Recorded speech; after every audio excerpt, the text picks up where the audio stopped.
Good afternoon. What you have seen there is a history, a short history, but a very fast history of Android. And who would have thought a few years ago that we would end up with more than 300,000 Android activations per day, and that number is growing very fast, and more than 170 compatible Android devices, 27 OEMs, 169 carriers, and 69 countries. And now it's interesting, we have more than 150,000 applications on our Android App Store. That number has tripled in 9 months. So this is, I believe, now the fastest growing mobile platform in the world. Of course, it's appropriate that we be here at the most important mobile congress in the world as well. This is not about a phone. It's not about a platform. It's about an ecosystem and everybody here in the room working together. And what I want to do is I want to put what we're doing and why we're doing it into a kind of perspective that can help you understand what we're doing and maybe get your help in building it out, because we're going to need everybody to help us make this thing what it can really be in. I particularly like coming to Europe because the European government always thinks ahead. Broadband targets, right? European Union broadband targets. Basic broadband for every European Union citizen by 2013, 100%. Good. Fast broadband defined as 30 megabits per second. They want 100% of EU citizens to have that by 2020, and they want 50% of the European households to have subscriptions above 100 megabits per second in 2020. Now, this is a group I can work with, because this is a group that really understands the power of broadband, the power of connectivity, and the importance that this has in everything we do, our daily lives, the way we literally live, work, play, entertain ourselves, the structure of our markets, and so forth and so on. Now, I've been thinking a lot about this, because we've seen so much progress, right? So much progress in the last decade. And it's interesting that it's happening so fast, people don't appreciate how profound these changes are. And everything's changing again. Sorry to say, if you just feel like you're a little bit being jerked around by it all. And I've actually come to a new view. I actually think it's going to get to the point where technology is going to serve humans and not the other way around, which is what it seems to be today. We seem to be spending all of our time serving technology. And it's interesting that Joe Scarborough just wrote an article. He's an American columnist who's very sort of well followed. He talks of a world where computers offer a cold substitute to human contact. And he says, technology is winning the battle against actual human contact. And I think that this kind of criticism is exactly wrong. That in fact, what we're building is in fact the opposite of what people are criticizing us for. That in fact, the goal of everything we're doing is so that I can spend more time with the people that I care about, friends, family, and so forth and so on. That I can spend more time exploring new places. That I can have a more fulfilled life as I define it. And that I can make the world a better place. And for every version of I just said, say yourself, or say your friends, or say all of the human citizens. And I would offer sort of a happiness theorem that computers are really here to make us happier, and that the quicker we can get to doing what we want, because computers take care of the stupid stuff, the stuff that bugs us, the stuff that's in our way, the better for all of us. So why is this occurring today? It's because of the prevalence of mobile networks. This is what this whole conference is about. A music player that's not online is not particularly interesting. Think every single device you have and imagine that it's connected to the cloud and can do something more interesting. There are almost no exceptions. And in fact, physicists, technologists, and so forth are working very hard to make that possible. So what's interesting about developers is today they think mobile first. And they think mobile first because they know that this is where the scale is. So if you're a young programmer, somebody coming right out of college, or somebody trying to start a new business, you're going to start mobile first because that's where the growth is. That's where the action is, whether it's true in our platforms or competitors' platforms or others. Now, how did all of this happen? Well, it's occurred because of three underlying technology trends that have been going on for a long time. When I was at Sun in 1983, I was very excited about the 3M platform. 1 megapixel, 1 megabit, essentially 1 megahertz. Now today, these computers, my Nexus S, for example, has 160 gigabyte of flash memory, a gigahertz processor, and a camera that takes 5 megapixel photos. Who would have thought that in that period of time, all the things that I worked so hard to build, it took so many people, could now be put literally in my hand? And this, of course, is just this month's flavor. Imagine next month and the following month and so forth and so on. You get the idea. And in fact, what's interesting is we've talked about this for a long time. It's not like these ideas have been, the whole notion of cloud computing is a new one. It's been present in one form or another in computing and computer science for many, many decades. So smartphones are clearly taking over, right? Last year, I predicted, based on a whole bunch of analysis, that within 2 years, smartphones would surpass PC sales. Well, as usual, I was wrong. Smartphones surpassed PC sales on a quarterly basis last week.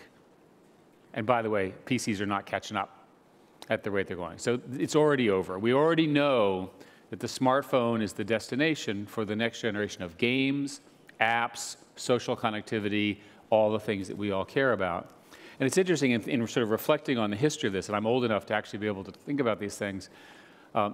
This device has more than 20,000 times the computing capability of the sort of the lunar mission in 1969. Again, you start thinking about what has occurred, what we can put in people's hands today, and it's just alarming at how powerful these things really are.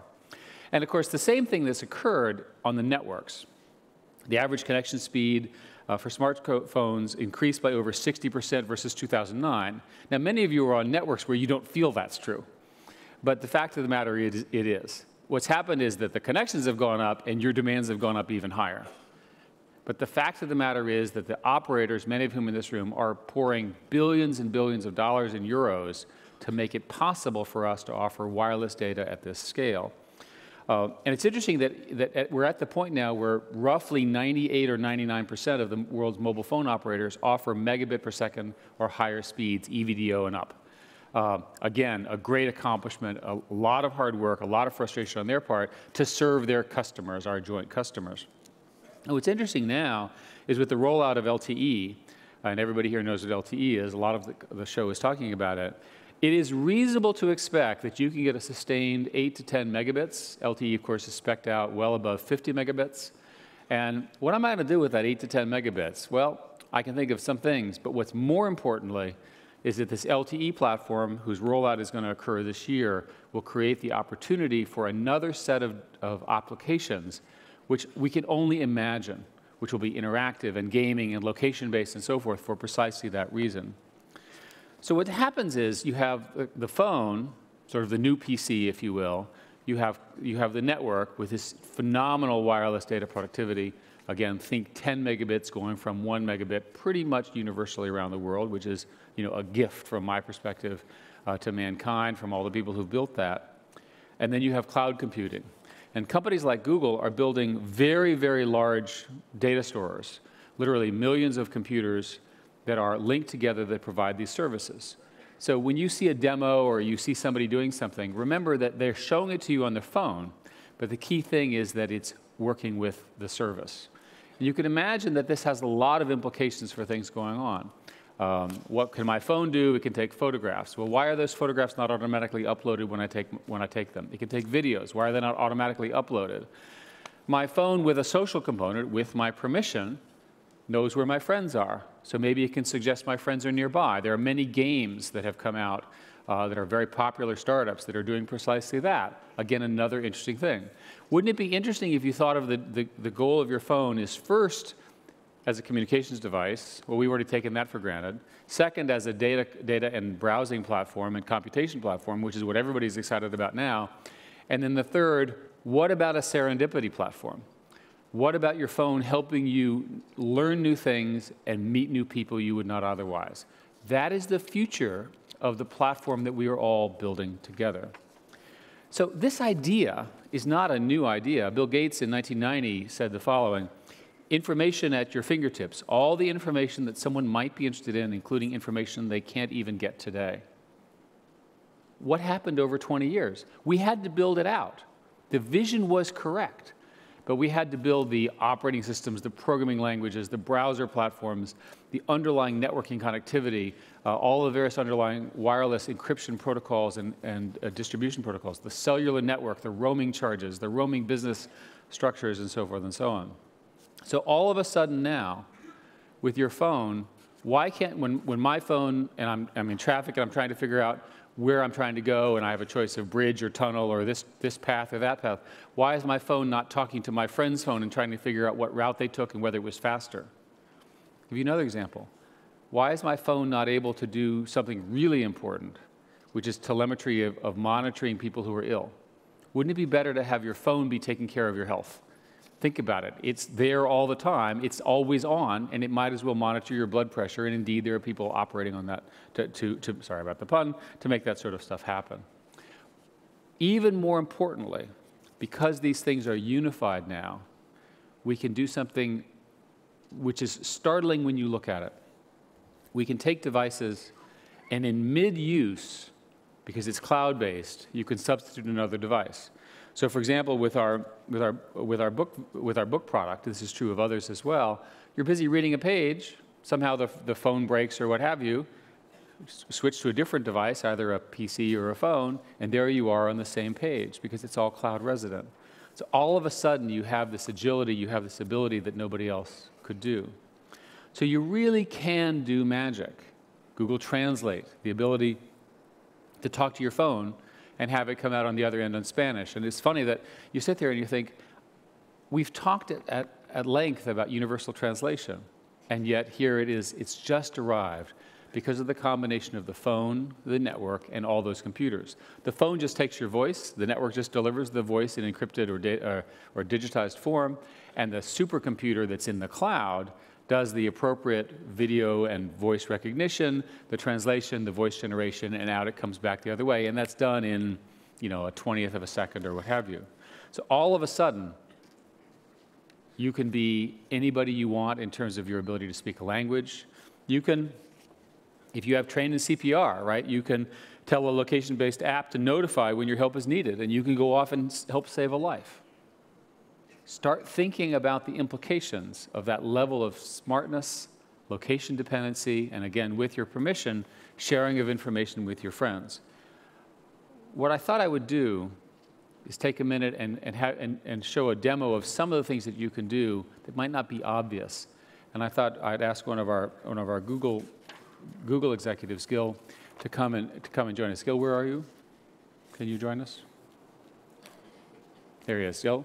And maybe you have actually developed an interesting application on an interesting new device. Maybe you want to show this device. I'd love to. Thank you, Eric. Good afternoon, everyone. In the last couple of days, I've been taking a tour of historical landmarks of Barcelona. I used my Nexus S to take a few photos, record a few video clips, which I then uploaded to my Picasa account. Now, Nexus S is a great device for using it around town. It's light, fits in my pocket. But when I get home or to my hotel room, I would love to use a different form factor. For me, the new Motorola Zoom tablet is a great delivery device for media. Now, these new devices are great not only for consuming media, but also creating it. With the advent of 4G networks, users will be enabled to use high-quality video over wireless networks like never before. Today, I'm going to demonstrate for you Movie Studio, a new Android application which allows users to edit videos. It's an application built from the ground up for the tablet form factor. So let me show you what I mean.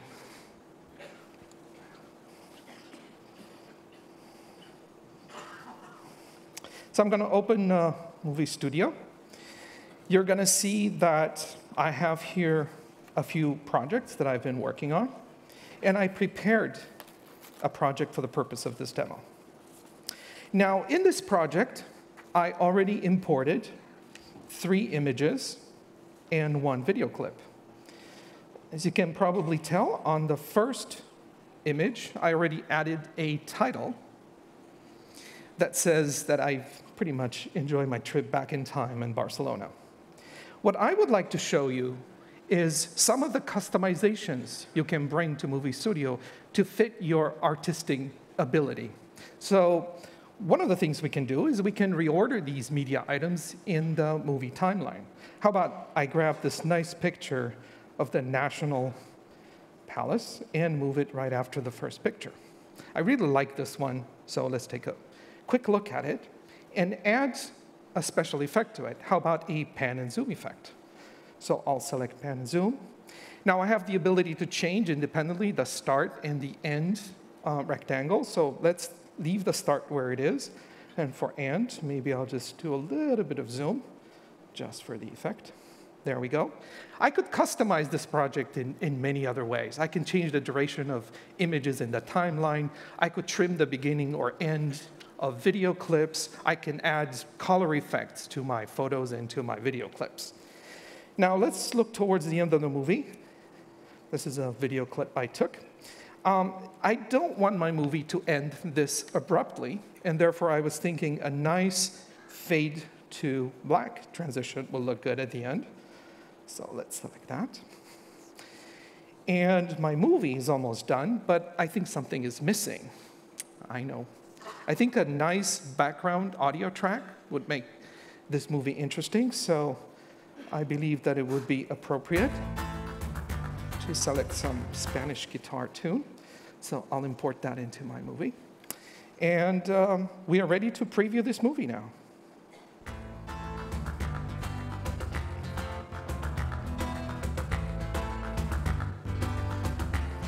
Okay. That will give you an idea of how the movie will look like. How about, let's watch that transition at the end. Good. I'm happy with that. Now, once you have the movie set up the way you want it, how about we'll export this movie, make it a real movie, and we'll select the movie size. So we'll make it 720p, and the quality, let's say high, and export it. Now, I'm not going to export this now. It would take a little bit of time, and we don't have that now. So I already did that before this demo. And I'm ready now to share this movie with my friends on YouTube. I'm going to select that I want to share it on YouTube. Well, let's just call it Barcelona 2011. How appropriate. And there you go. The upload has started. Now, I hope I get happy here with my network connection in a second. So what we're going to do is we're going to switch to YouTube. And we're going to look in my channel where I usually see my downloads. Let's just wait a little bit. And we should mention, by the way, that this is the new Honeycomb operating system. It sure is. And I hope everyone will enjoy the new Honeycomb release on the Zoom tablet. This is the part where we have to be patient. This is the problem of having a networking convention. Everyone is on the network, including the special networks. That's right.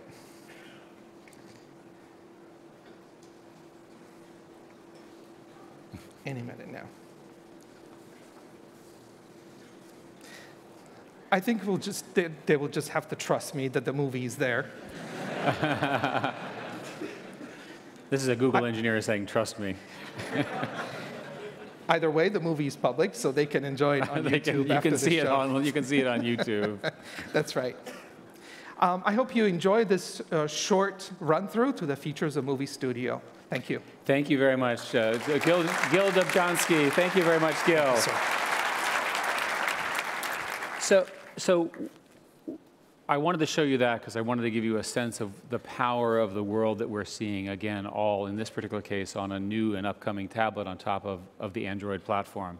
And when you play with Honeycomb, you'll see the sense of beauty and power that you get with this new user interface that we have invented. I think you're really going to like it. I just absolutely love it. Google today can be understood in a different form. Going back to what I was saying earlier, you can think of what we're trying to do at Google is to get you to something very fast. That we ultimately believe that speed matters, that your time matters, that we want to get you back to being human and not a slave to the computer, network delays notwithstanding today. And so, if you think about it with our search properties, we've done a lot of things. People here have played with Google Instant. All of a sudden, quick, you can sort of see previews of pages along the side. You can see it over and over again. The investments that we've made in underlying data center architecture and search architecture allows us to do this. And it's interesting at the point now where we can answer the question as you're typing them, and this saves between 2 to 5 seconds per search, according to our measurements. Well, if you assume, many, many hundreds of millions of users of Google every day, the savings in terms of hours and decades and so forth per day of human productivity we're very proud of. Plus, it's a really neat feature, and people really like it a lot. So when you think of Google, that's just an example of many, think of speed. What happens next with search is it becomes even more personal, that with your permission, give us more information about yourself, be logged in and what have you, we can give you even more personally tailored answers. Next after that, let's call it autonomous search. Here I am, I'm in the streets of Barcelona. I happen to like history. As I walk along, my phone tells me the history of the beautiful architecture, Gaudi, and so forth and so on, as I walk or drive the streets. I don't have to type the search in. The search is me and my interests with a GPS on a phone. You sit there and you go, oh, that's kind of interesting. Well, that's just the beginning of a large number of new apps that can be built that use that infrastructure to make a big difference. And search is also fundamentally understanding about what you mean. When I say, what's the weather like, it really means, should I wear a raincoat? Or does it mean, do I want to water the plants? So the more I know about you, the more Google knows about you. Again, you have to decide you want to do this. And many people will choose not to do this. Those who do, all of a sudden will be able to get even more personal results. We have lots and lots of examples of this, and in fact, as part of our investment in underlying search infrastructure, we're also working to provide more structured data. We're literally working to sort of extract, to move from syntax to semantics, to understand that when you do a travel search, you're asking about pretty structured data, whether it's hotels or airlines, and then we'll take you to the appropriate sites that have all of the best information about that, and then you can decide what you want to do. We've already talked about mobile and the mobile platform, which is a core part of what we're doing, and mobile search is a core part of our business. In Chrome, another important part of this, the Chrome browser has been growing very, very quickly. We have more than 120 million active users, and it's up three times in the last year, and it's 6 times faster. So if you're using a traditional browser, I think you should use Chrome. More importantly, because Chrome plus various library extensions and developer additions that we're working on will provide a programming platform for this next generation of cloud-based applications that I'm talking about, that we're demoing, and so forth and so on. We also have as a component, a monetization component, because I learned a long time ago you can have really smart engineers, no money to pay them. Furthermore, the developers, as much as they love a platform and the beauty of this, they'll go where the volume is and where they can make some money. So not only do we have a strong monetization platform in our traditional AdWords business, which everybody here knows about, but we also have it, for example, in YouTube. 35 hours of video uploaded every minute. Shocking. More than 2 billion views per day. 160 million mobile views per day, more than double in the last year and accelerating. And the business is, of course, doing well. The revenue doubled in 2010. We're finally now being able to monetize professional content at rates that are approaching what we need to build significant businesses for those partners. We have a display business, which is also taking off, which shows these powerful display ads, which show up both on traditional desktops as well as mobile devices. And indeed, one of the key things about software applications for mobile is they're going to want to have an advertising component unless they're selling the apps for $1 or $2, and we want to make sure to do that. So what does this mean architecturally? At some level, there's a disruption. Many of you are part of that. You feel that disruption. And I want to be clear that we understand that this is disruptive. We don't have our heads in the sand. We understand that these are scale disruptions. They matter. They affect people's businesses and so forth. In many ways, it's part of a pattern that's existed in humanity for a long time. There's a quote from Joseph Schumpeter. capitalism inevitably leads to a perennial gale of creative destruction. And I would argue that the internet is fundamentally replacing the economics of scarcity with the economics of ubiquity. And so in a situation where you have very low cost of distribution and essentially infinite number of high-quality copies, it affects lots and lots of businesses. And I would argue that this is both terrifying and exciting. It's exciting because of the scale, right? You can reach a billion people worldwide in a month or 2 months or 6 months or what have you. Could never do that before because of the power of the internet, the pervasive nature of what all of us have built together. But it's terrifying because it all has to do with information, and information is what people care about more than anything else. And you'll see this with repressive governments. You'll see this in all sorts of ways play out over the next few years. And we'll be part of all these debates because about privacy and numerous other issues, and I think the debate is very healthy, and I'm sure we'll have it in the Q&A as well. But what I will tell you is that we're listening about all of these issues because we're part of it as you are as well. So I want to finish my comments and get to your questions or comments by talking about the next decade. I'm a computer scientist. I believe very strongly in the optimism of what we can do with computers and science to make the world a better place. And I'm one of these people who believes that if you look at problems we talk about all the time, global warming, terrorism, financial transparency, these can all be aided very significantly by computer science and by the information that we can make available. That fundamentally transparency, right, the ability to sort of analyze and see what governments are doing, for example, helps the body politic become better. These are fundamentally information problems, and that's what computer science is about. So let's think about this world over the next few years, and by the way, pretty soon, within a year or two, with these phones that I'm talking about, which all of you have, and the tablets that many of you have, and that with many more coming this year. Well, let me give you an example. You never forget anything, right? Computers are interesting. Computers are very good at making lists, remembering things, and keeping memories of what we do, which is precisely what we're not good at. So starting soon, again, if you choose to, it'll be possible to remember the hotels that you stayed at, where you went, the pictures that you took, the friends that you met with, so that you can refer back to that.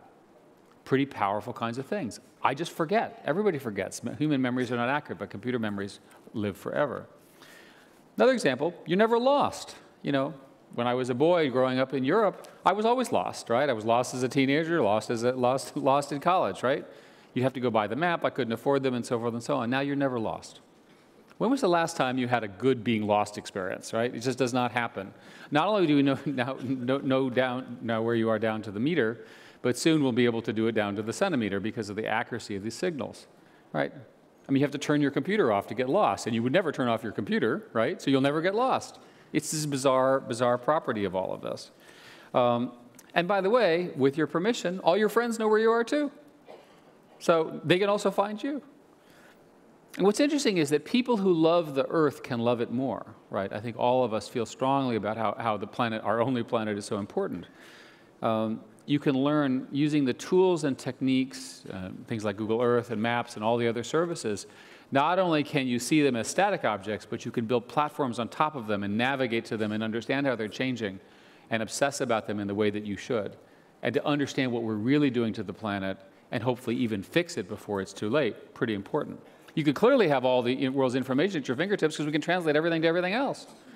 Now, I don't know if that will prevent war, but it will certainly increase the amount of talking before war, right? An awful lot of conflict has been fundamentally due to misunderstanding of culture. Humans are generally good and generally want the same things, and yet we don't talk to each other enough. Now we can do it, and we can understand the depth of the culture when we're sitting across the other side of the table. You know what to pay attention to right now. I don't know about you all, but there's so much coming in, but the computer can help you sort out. We can help figure out what you should be spending your time on. We can give you a priority list that's tailored to you. All of a sudden, you're not lost. You can love the Earth. You can talk to anybody you want to in the globe. Pretty interesting. Even better, you're never lonely. There's always people around you. And if they're not physically with you, they're certainly online with you 24 hours a day. And when you're jet lagged, you can turn on and you can talk to your friends in another set of time zones, and they're there as if you were there. And you're never bored. because not only are there things to do, but we can suggest even new things for you. So a lifelong life of entertainment and knowledge is possible.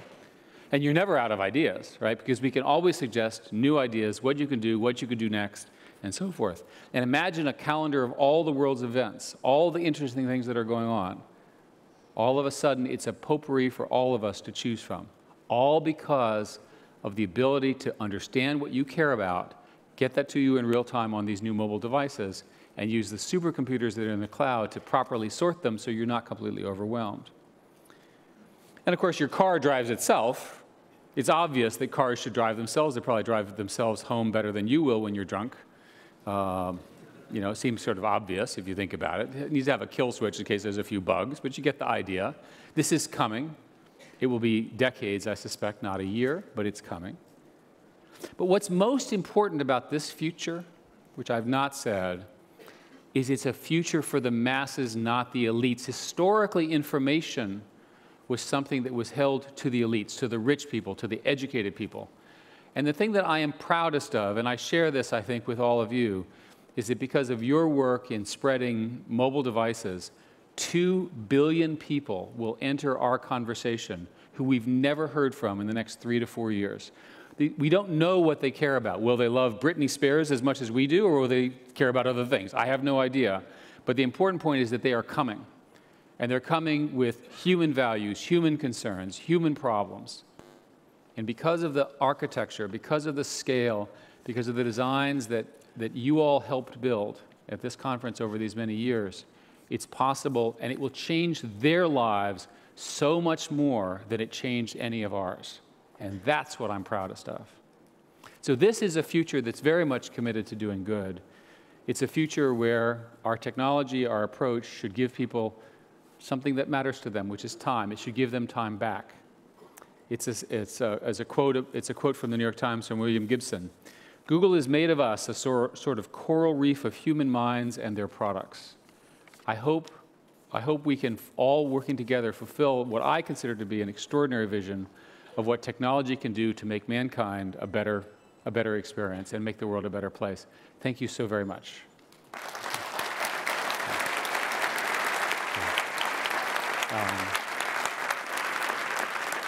I think we have, I think they're bringing up the lights. I think we have time for questions or comments on anything I said. I think we have mics. There's one there, there's one there, there's one over here. Could we get some questions or comments on this or anything else? There's a question here, question there. Other questions over there. There's a question here. Go ahead. Who has the mic first? Thank you, firstly, on behalf of everyone here. My name's Ben. I'm from Australia, and you mentioned about personalisation. I'm very excited about that myself, and talking about those sorts of things with a major telco in Australia at the moment, it's forefront of mind, and it's certainly spoken about quite a bit. To expand a little bit further on that, delivering more service and being of more value, that Google has really shown the advertising world very successfully. Mm-hmm. When do you think that the advertising world will respond to that and pick it up? Because really you're still leading the way, and there's a big gap between what you're doing and what, I guess, the general market of advertisers are doing, pushing rather than presenting and serving the general population of the world. Let me start by saying that Australia is leading the world in understanding the importance of fiber. Your new Prime Minister, as part of her campaign and now in the Prime Ministership, has announced that by roughly, I think, 2015, 2016, 93% of Australians, which I guess are all the folks in the cities, will have gigabit or equivalent service using fiber, and the other 7% will be handled through wireless services of the nature of LTE. This is leadership, and again, from Australia, which I think is wonderful. One way to think about ads in the future is to think about the creativity of ads that you see on television, which are phenomenal. Just, you know, we all know what I'm talking about, and then apply that to a mobile device in a personal way. And to me, the tools and technologies that would allow us to do targeted TV quality ads that are targeted to the unique nature of the individual, again, with their permission and without violating their privacy, which is the key thing, is the next great frontier in advertising. If you look at our display business, which is booming, the display business is fundamentally about telling stories. And as we get better at targeting them, you'll get a better ad. And a better ad is more satisfying to the viewer, right? Because who wants to see an ad that's not relevant to them? And it produces a better return on investment. And I always try to remind people that people advertise to get revenue. They don't advertise because it's fun to see the ads that they paid for. They actually are trying to sell something. It's called commerce. And the evidence that we have in the internet is because the internet is so highly measurable, these ROI-based ads, return on investment ads, are the ones that customers seek first. So there are many, many companies involved in developing these new, more highly targeted, I'll call them display-based or narrative-based ads for this next generation of phones, likely multi-billion-dollar businesses right in front of us. Some more questions. Over here. Yes, ma'am. My name is John Strand from Strand Consult. Yes, hi. Hi. I have a question regarding Android. You said you will recommend young students come out of university to go mobile first and develop for these platforms. But what we see right now is that Android is a very fragmented platform, that if you develop an application for Android on one device, it actually don't run on other devices. And I think there's a lot of frustration among phone manufacturers and also particularly among developers regarding these challenges. What would you do to avoid that the Android platform is not so fragmented in the future as it is today? We hear some of this. I think you've stated the problem more strongly than I would, but I'll accept that as feedback. Under the terms of our licenses and the open handset agreement, we have an anti-fragmentation clause for all of the vendors who are precisely required to track a set of APIs. The real way in which this is kept together is because of the importance of the App Store. No operator will want to be in the Android ecosystem without getting the benefit of all those applications. And so conformity to those apps, which is what you get with the basic Android releases, I think will serve as the appropriate carrot and stick to get that, rather than forcing everybody lockstep along the platform. In our case, we've released Gingerbread, which everyone is upgrading to. That upgrade takes a month or two, and at that point, everyone will be on a common platform, which should address a lot of your concerns. Yes. Yes, sir. Hi, it's Thomas Christofferson from MoneyGram. Hi. Hi. I just wondered if you could share your vision in terms of Google's role on the financial side of people's lives in the future. By financial, you mean in terms of financial services, the money, managing the money? So, yeah, we're not into banking as a bank. And payments, maybe, then. Oh, okay, good. So, yeah, so Larry and Sergey have periodically suggested we should offer something called Google Bucks. And I pointed out the regulation issues, et cetera, so it's probably not going to happen. The serious answer is that there's another sort of mega-scale opportunity right in front of us. This phone has this chip called the NFC chip, near field, and you guys know what these things do. It has basically an 80-character secure element that's very difficult to break. It's encrypted. And it can be used as a secure ID for electronic transactions. In Europe, which tends to lead many of the governments and the credit card issues and so forth, are working over the next few months to standardize on the use of NFC chips for payments and tap-and-pay systems. So it goes something like this. You're walking down the street, you're confused, which I am typically. What do I do? And your phone remembers that I need new pants, right? Or in some way, or need some new product. And it knows where I am, and it knows ahead of me is a store on the left and the store on the right. And one is going to offer me a 20% discount, and the other one's going to offer me a 30% discount. It shows me those two offers. It programmed that I'm a cheapskate, and so I always take the biggest discount on a net revenue basis, and tells me turn right. I walk into the store knows I'm coming, the pants are ready, I sit there and go boom, and out I go. You don't think this is going to work, guys? Trust me. Think about consumerism. So that model, or some variant of it, in terms of the speed with which electronic transactions can do, should revolutionize both electronic commerce as well as payments. And I think in that are very large businesses, because you know where the person is. Again, this is all opt-in, so they have to want it and so forth and so on.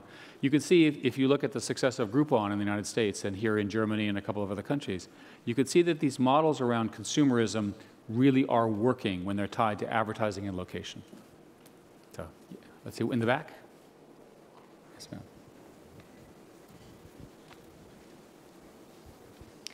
Sara Bonifazio, Agenzia ANSA Italia. Mobile operator in this morning asked more cooperation in the TLC ecosystem, maybe sharing the cost of investment in the network. And Mrs. Crow, I met her in the morning, says that she's also very interested in cooperation in new business contest. What do you think about? And another question, are you interested in Twitter? And do you have contact? Well, first place, we love Twitter, and I like to tweet. With respect to this question of cooperation, one of the most important things for us to do is to recognize that the investment cost of the operators is very, very high. And in particular, in the wireless space, there's a real issue around wireless capacity. And you see this in many of the countries where this explosion, because the demands are going faster than the wireless capacity. So a couple of things have to happen. First, governments have to make more bandwidth available. They need to reuse bandwidth that's inefficiently used to serve their citizens better. It's part of it. And that's occurring, but it's occurring, in my view, too slowly. The second thing is that we and others are sharing, for example, search revenue. When you search, if you do a partnership with Google, we'll share in the search revenue on mobile devices, and that seems to help. A third thing that we need to do is to recognize that most people will operate in a world where there's a 3G, 4G, LTE frequency band, and also they'll have a Wi-Fi connection. So think of it as having phones that have an automatic ability to understand that if it's something that can be done in batch, it's done at night, or it's done in slow networks, to respect the cost and infrastructure and don't overload the big public networks. And all of that can be done relatively easily by technology. So I think that's a pretty good summary of where we are. Let's see, we had this question down here. Yes, yes, sir. Sverker Brundin, Computer Sweden. I think people are a bit confused about the different versions of your operating systems. Android 2.3 for phones, 3.0 for tablets, and also the Chrome OS. Okay. When will we see devices with Chrome OS? Okay. So I understand the confusion, and I do apologize for it. Sometimes these things occur because the teams are running so quickly. Today, I'll use the commonly used names. We have an operating system called Gingerbread, which is the one for mobile phones. We have an operating system that's being previewed now, which you saw in the demo, for tablets called Honeycomb. The two of them, and notice that starts with a G, and then the next one starts with an H. You can imagine that the follow-on will start with an I, will be named after a dessert, and it will then combine the capabilities of both the G and the H releases. Okay, so hopefully that answers that question. These releases occur on a roughly 6-month cycle, so on the order of 6 months later. And you can find the technical details on our websites, and you'll see all the capability there. There's a separate effort called Chrome OS, which is unrelated in the following sense. Chrome OS is take Chrome and build a completely new operating system largely targeted at netbooks and PCs. So one way to understand the division right now is that if you are an Android user, you're going to be on a touch device, and if you're a Chrome OS device, user, you're likely to be on a keyboard device. We're working over time to get those technologies merged in the right way. I learned a long time ago, don't force technology to merge when it's not ready. Wait for the technology to mature to the point where it can be merged. Let's see, over, yes, ma'am. Hi, Eric. This is Shaunak again. Yes, I had asked you a couple of questions last year. Okay, good. A couple of serious ones this time. The first one, what do you think of the WAC and the HTML5 standard with regards to mobile apps, of course? And the second one is on a more lighter note. Do you think Larry should have been here instead of you? And another lighter one. Can we do them in order? Sure. Let's start with Larry. Part of the deal is when Larry and Sergey and I talked about making things more efficient, Larry said, Eric, you get to fly around more. So the answer is he's extremely happy that I'm here. Okay. And Larry is probably asleep at the moment, but if he's waking up, he's busy working at his desk, working on products. So the division that we've always, we work as a triumvirate, And Sergey, of course, is working on a whole bunch of new issues, new opportunities, which you'll see. But the partitioning of external-internal is particularly comfortable for both Larry and me. So your first question had to do with HTML5. The HTML5 standard is evolving, and it looks to me like HTML5 will eventually become the way in which almost all applications will be built, including those for phones. There are some features missing, but it's getting there. And remember I said that it's taken 20 years to get to this point? It's because the underlying application standard had to aggregate, if you will, the capabilities that had evolved onto the proprietary Mac and Windows API frameworks. And what's interesting is that all of the vendors, including those with proprietary operating systems, have adopted HTML5 as their future direction. So there's and of course Google has already. So it's every reason to believe that eventually means some number of years from now, a lot of the applications you use will be running on HTML5 in a mobile and non-mobile form, and that's another great simplification for developers and a good one. You had a third question? Yes. The third one was, what are in terms of financial trends, what are you seeing with regards to your mobile advertising business? Well, the thing that has always been most surprising to me is the monetization of the apps. I've been very impressed with the monetization of the apps in the Apple ecosystem, and we've seen a similar trend in the Android ecosystem. And that's very well, you always worry that's not going to happen. You always worry you're going to have really cute apps, but nobody will sell them. People are willing to pay for these applications.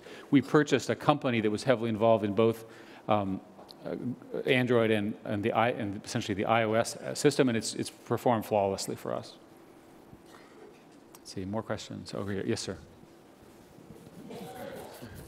Google has been very successful bringing intelligence to a consumer, and it has been very interesting. And also, we see Facebook has been very successful bringing emotional value to the marketplace. So we spend a lot of time in the social life. So, what is your vision? How Google's is going to bring intelligence in the social life? Well, in Google's case, we see ourselves as a platform. And with respect to social information, we would argue that if you're willing to give us this information, which again, you have to choose to, we can make your search better. A typical example would be YouTube.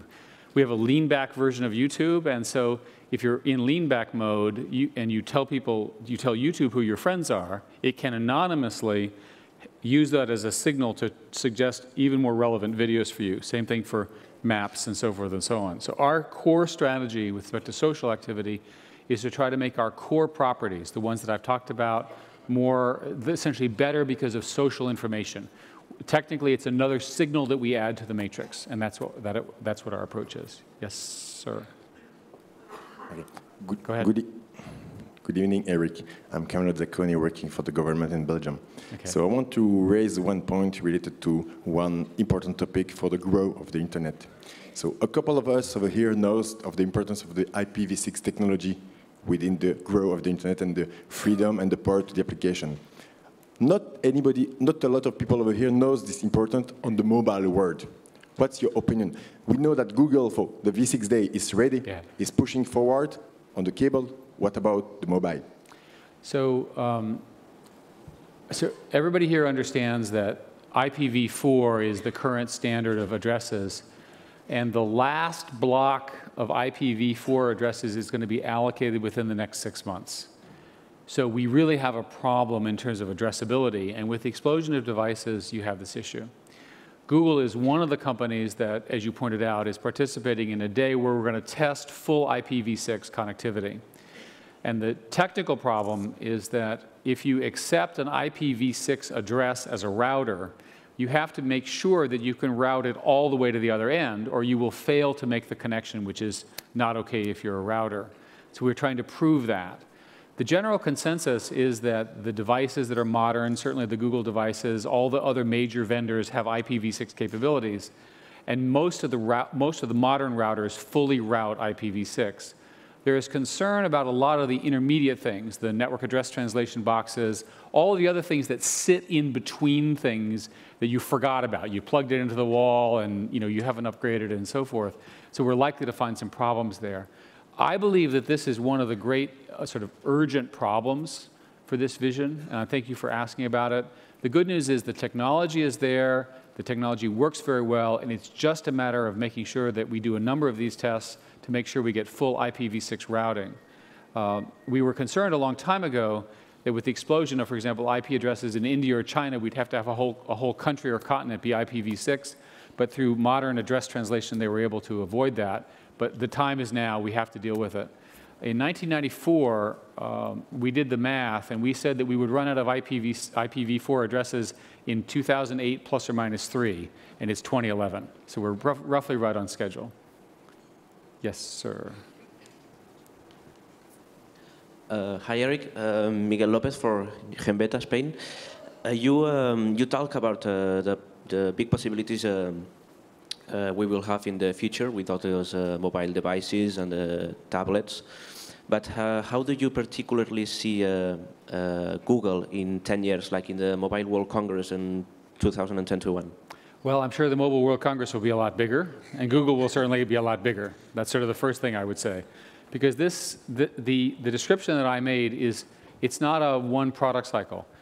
In your lifetimes, there are one or two technological transitions.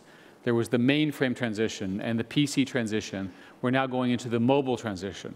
So it's reasonable to expect that 10 years from now, the world will be even more mobile. We won't have swapped to something else. The most interesting thing that's occurring is the development of artificial intelligence on top of all the platforms that I'm describing that can help you make judgments, learn things, needle in a haystack problems. And the things that will go wow 10 years from now will probably be that in that area. I'm quite certain that the infrastructure will be built out, that the devices will work, that everyone will be all connected. What we cannot predict are the new killer apps, the things that are the companies that are being founded today, that 10 years from now we're going to go, oh my God, I have no idea how I lived without it, which is why this is so exciting. Yes, sir. Go ahead. Yes. Jan Pousset, Philips Electronics, Netherlands. Question about personal healthcare. Is the cost of healthcare rising? How do you see the mobile devices play out in, let's say, the 10-year cycle you mentioned, and how can it benefit people? What's the vision from Google with this? It just seems obvious to me that your mobile device should provide real-time telemetry of your health. There are projects now to try to have the mobile devices have sensors can do this that are non-invasive. But at a minimum, you can have the standard hospital or medical diagnosis clipped to you and have your phone be providing that. So as you age or if you have some medical problem, that's a starting point. There are estimates that between 3 and 4% of the queries of Google are medical related. And so we have worked very hard to make sure that our medical answers are sufficiently accurate, that they say, you are having a heart attack, please go to the hospital right now, right? And we want to make that more automated and have the phone be able to assist you to do that. There's a question over here. Hi, this is Dimitris from Greece. I have a question for you. Facebook collects data about users and what they like through the like button. As a result, sooner or later, they will offer even more personalized advertisement. Do you believe that Facebook is your main competitor in business ads? Well, today our main competitor is Microsoft. Microsoft has a very good product called Bing. There's a couple cases where it might be a little too good. We discussed that in a blog post a few weeks ago. But there's no question that our primary competitor today is Microsoft, and I think that will be true. Microsoft has a strong advertising model, very similar to the kinds of things. And they have, as you know, they have the cash, the scale, the brand, and the reach to do good and amazing things. Facebook today appears to be additive in the sense that Facebook users use Google more, and there's no evidence that the Facebook advertising is hurting our advertising business in any way. So at the moment, we would say Facebook is probably zero to net positive, and it's clear to us that Microsoft is a core competitor and likely to remain so for a long time. Over here. Yes. Tom Warren from winrooms.com. What are your thoughts on the Nokia Windows Phone partnership, and was this a missed opportunity for Android? We would have loved that they had chosen Android. They chose the other guys, that other competitor, Microsoft, and I think we're pretty straightforward. We would like them to adopt Android at some point in the future. That offer remains open. We think Android was a good choice for Nokia, and we're sorry that they made a different choice. And we certainly tried. Just, Eric, a real quick question. I'm in the dark, so I will smile. But thank you. In terms of, you mentioned that the current approach has been to reach the elite and the middle class. However, in the future, it's about reaching the masses. Yeah. Do you have any specific applications outside of mobile video that is more for the masses that you would be planning for the emerging market or the developing market? That's question number one. And on the lighter side, I know the gentleman talked about Facebook. You know, the Google executive had to use Facebook to create revolution in Egypt. Do you have any other applications that you're trying to create within Google? Google Revolutions, Inc. You know. Thank you. Those are my two questions, please. Well, in terms of the applications for the masses, that you, whether it's another vertical, it doesn't matter. Okay, so let's talk about that in a sec. We are very, very proud of what Wael and that group was able to do in Egypt. They were able to use a set of technology, which included Facebook and Twitter and a number of others, to really express the voice of the people. And that's a good example of transparency. And we wish them very much the best. I've talked to him. You know, we're very, very proud of what he's done. That it is the nature of collaboration technology that this sort of thing is, and it's not one company, and certainly not only Google or anybody else, but it does change the power dynamic between governments and citizens in some very interesting and, in my ways, very unpredictable ways. So with respect to the emerging world, if you look at mobile penetrations and growth rates, one of the most stable businesses in third world countries is the telecom company, and virtually all of the deployment is mobile telephony using 3G standards and typically edge kind of devices. The problem with the networks is that they're already overloaded because they don't have enough capital and so forth. So if you sort of summarize the problems in those parts of the world, they have very high connectivity costs, they have overloaded networks, and they have devices that are too expensive. So one way to think about it, and we have a joke that sort of today's smartphone is tomorrow's feature phone. And so it may very well be that with declining cost curve, the expensive phones that we have today can be made available almost free or near free to people who don't have a lot of money anyway, and can give them the power of the world that we've taken for granted. The networks and so forth will require, it's a harder problem, you have to do the capital build out, but there are many ways of solving that problem. So I'm very optimistic about it. Over here, yes. Hi, Mikael Riknes with IDG News Service.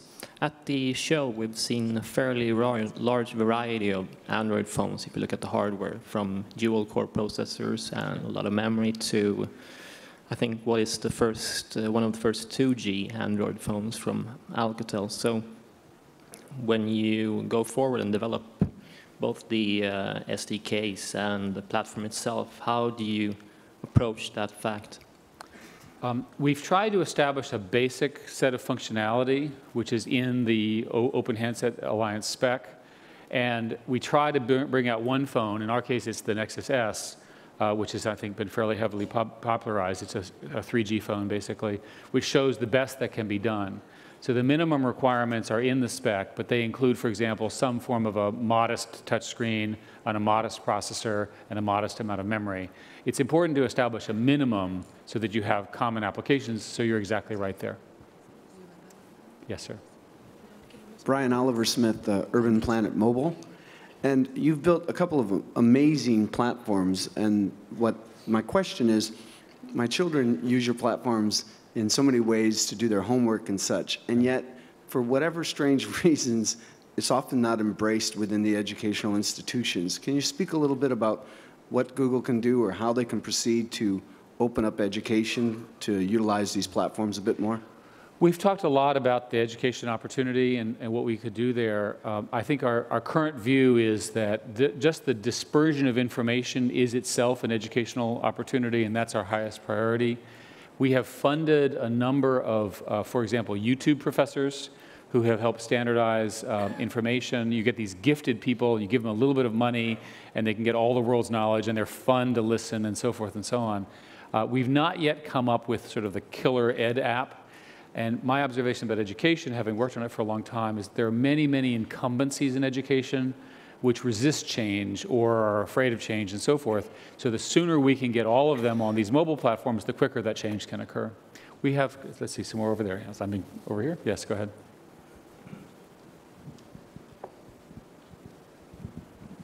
Hello, Eric. Raúl Lucido, TechBA. Your mobile software for Android has been a success. Are you planning to move to the PC world? Move to the PC world? Yes, with a new operating system like Android? Yes, we have a simple answer, yes. Okay. It's called Chrome OS, and it does not run any of your current PC applications, so you might think about it. The serious answer is that we believe that cloud computing applies to the desktop.